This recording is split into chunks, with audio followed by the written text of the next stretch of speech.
I can tell by your hands that you are not a bushman, nor are you experienced. You, my friend, are a casual walker. I'm going to be sharing some of your comments, answering some of your questions, and addressing some of your concerns in this video. I've just reached 50,000 subscribers. I'm doing something different.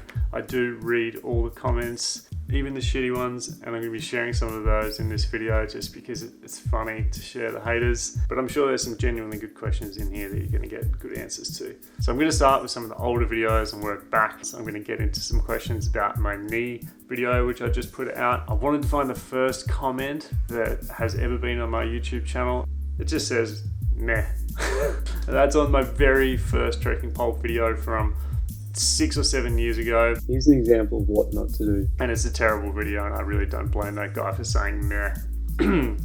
The real trekking pole video, and probably the reason why I ended up starting a YouTube channel, was the one from 2015, so I'm going to go through the comments now. The first question, too young to be old, says, I use one pole, is that a no-no? No, absolutely not. Use whatever you think works for you best is the short answer. I use 2 poles because I feel like that gives me the most propulsion. Up to you, but I think you'll find you'll get more benefit if you're using 2. I prefer leaving firearm hand not strapped in just in case you've got to draw your gun. I mean, I've never really hiked in bear and wolf territory, so I can't speak much to that, but I think probably the guy just wanted his opportunity to tell us he had a gun. Yeah, feel that, America. I'm happy I don't have to carry a gun for any reason. This guy got it right, Doug Follett. He says they put your hiking into 4-wheel drive. They aren't just there to keep you from falling over. I really like that. I'm going to start using that. This guy looks more swole in the thumbnail. Do I? Yeah, I guess so. Not really swole at all. Thanks for thinking I look some level of swole. This is a really good comment. If trekking poles saved energy long term and were of significant benefit, we wouldn't have evolved to walking on 2 legs. Sorry, not buying it. It's a new fad. I love that this guy thinks that trekking poles are some high-tech new fad thing that all the kids are doing. But I think poles will make you more efficient. It does make a difference, at least to me. And I think lots of other people. Lots of trekking pole haters, lots of people not really into it. Best way to use trekking poles is to not use trekking poles. Cool. Frank thinks the best way to use trekking poles is to use them as tomato stakes. It's pretty expensive tomato stakes, but I guess you could. I got 2 nice sticks for free and it's called the Woods. This guy's definitely a bushcrafter. Cool, I guess depending on where you are, maybe not in a national park, that would not abide by the principles of leave no trace. Jeff Schmoll says, great video. Any comments on the rubber tips that you can buy for the poles? Yeah, I've got lots of comments about that. I don't love the fact that they scar the rock. I don't like going on hikes and seeing lots of trekking pole scars all over the trail. It does annoy me. I wish it was different, but it's not. I think most of the time when you find those heavily concentrated areas of trekking poles are on those really busy walks. So, you know, Everest Base Camp. They're everywhere, unfortunately. The Inca Trail, which got really bad, and then they banned them. Don't believe you can do the Inca Trail with carbide tips. You have to bring those rubber caps to put over the top of the trekking poles. That's an interesting initiative. I don't know if that's happened anywhere else. I think we have probably more pressing environmental issues than that, but yeah, worth mentioning. A couple of people not happy with me not using a sternum strap in this video.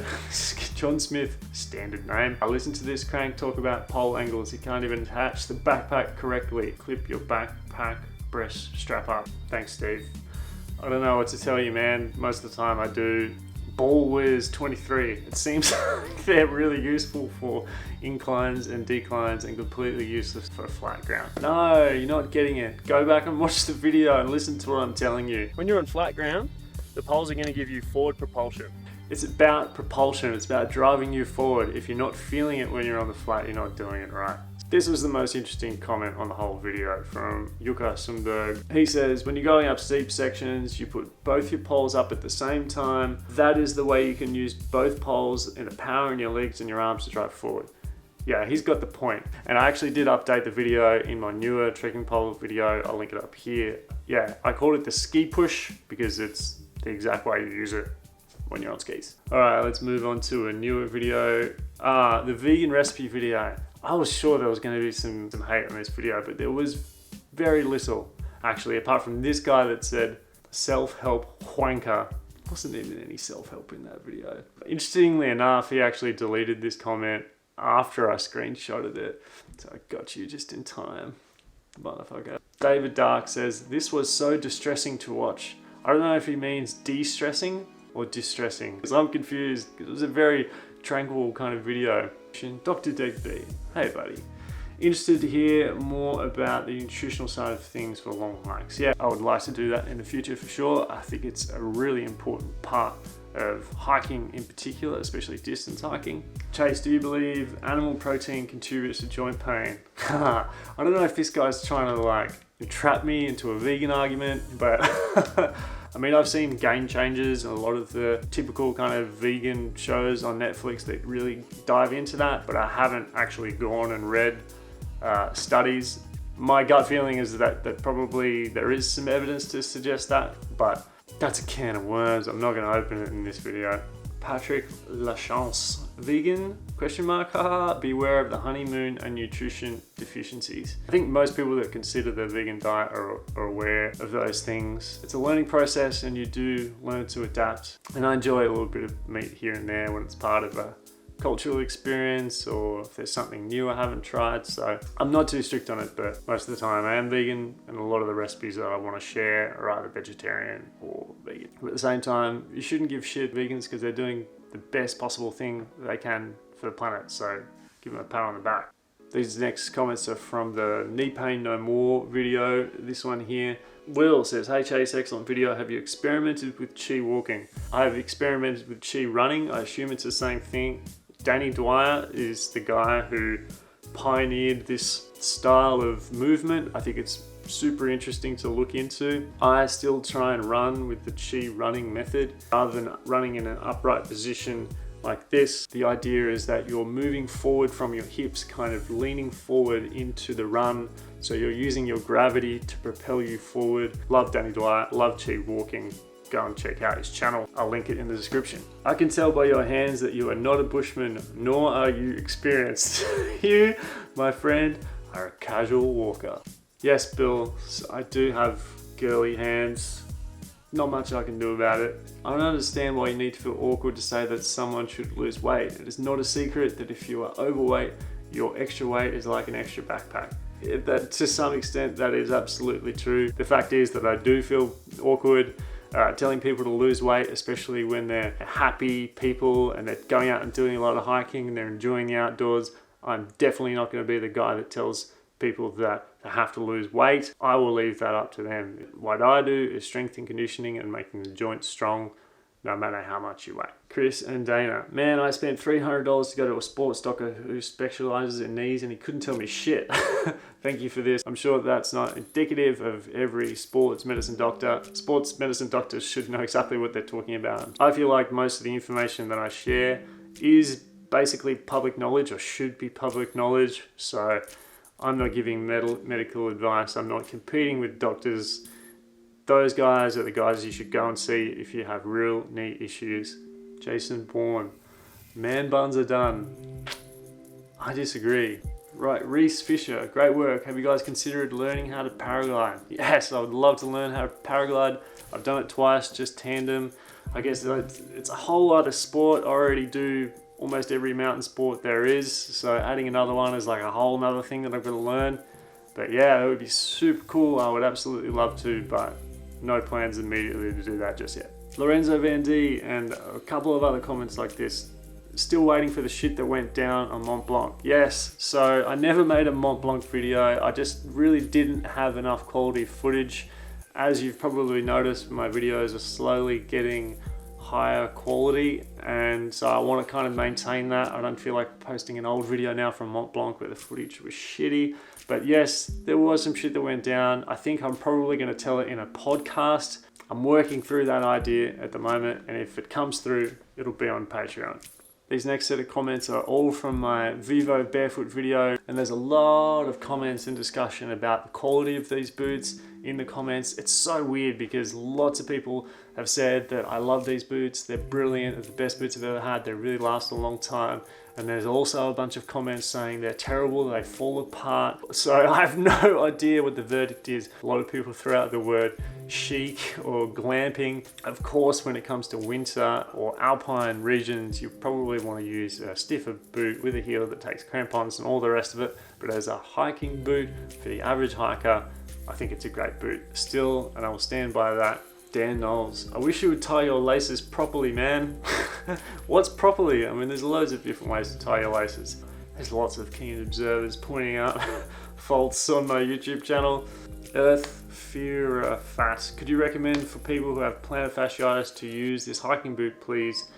Yeah, I think you'd be capable of wearing this boot, but at the same time, you definitely want to actually stretch the plantar fascia. I talked about this in my trail maintenance video. I'll link it up here. If you are a hiker, if you're doing multiple days, if you're new to hiking, I think they're all pretty good reasons to go and do that routine as often as you can to build strong feet and to manage your plantar fascia, to strengthen it, to mobilize it, and to get some blood flowing in there, because no matter what footwear you're wearing, you can end up with plantar fasciitis. It's probably got more to do with your foot itself than the actual footwear. What about cushioning? I love all the aspects of the barefoot style, except complete lack of cushioning. The answer is that you just have to walk lighter. You have to consciously move over the terrain.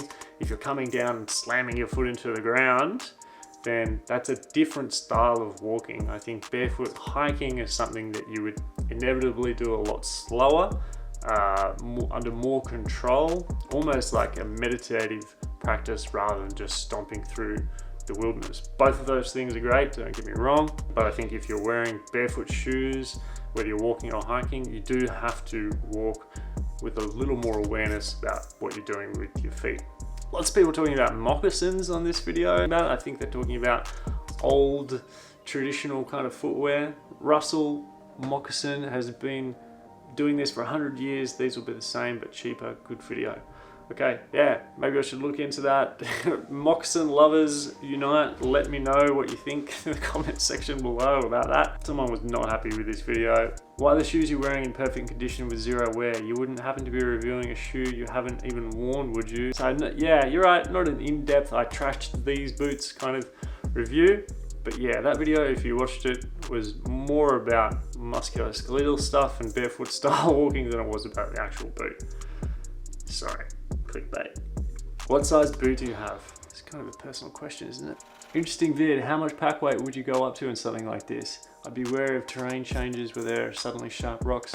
Yeah, I guess that harks back to the thing I was talking about earlier about walking meditatively and consciously, but I don't have an answer for you. My gut feeling is that you wouldn't want to be doing barefoot hiking with more than, say, 20 pounds, 10 kilos, if I'm getting that right, because it does place an extra stress on your body. I don't think that would be a good idea unless you had really, really strong feet and you build up to it slowly, which is pretty much the answer to everything. I think the body is capable of doing a lot as long as you introduce it gradually.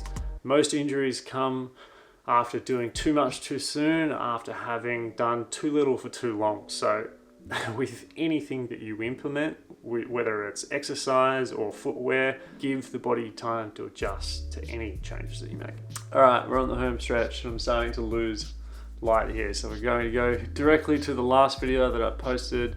Will these stretches, strength training, help resolve a torn meniscus?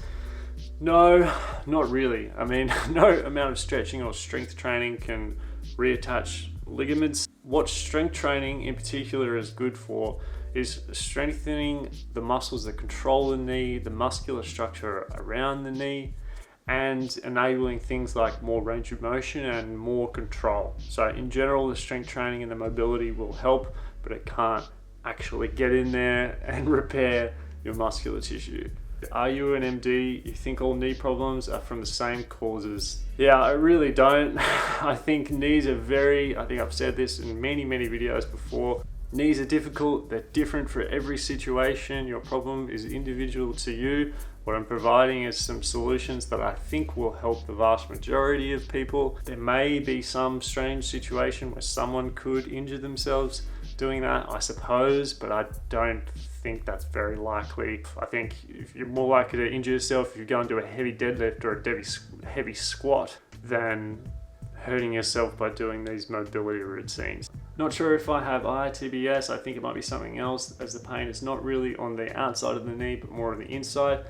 Yes, so this particular routine is designed for ITBS. It may be helpful for a number of other knee conditions, and I think it's a good place to start. The general rule when you're looking at training injuries or training yourself away from an injury is start on the floor and build up from there. Great stuff. Would these exercises translate well for bike packing? I have knee pain in the same areas. This routine is probably going to help you no matter what sport you do. If you're a skier, bike packer, hiker, mountaineer, rock climber, the knee problem is the same no matter which sport you're doing. So any routine I share is always experimental. I leave it up to you to discover your own injury.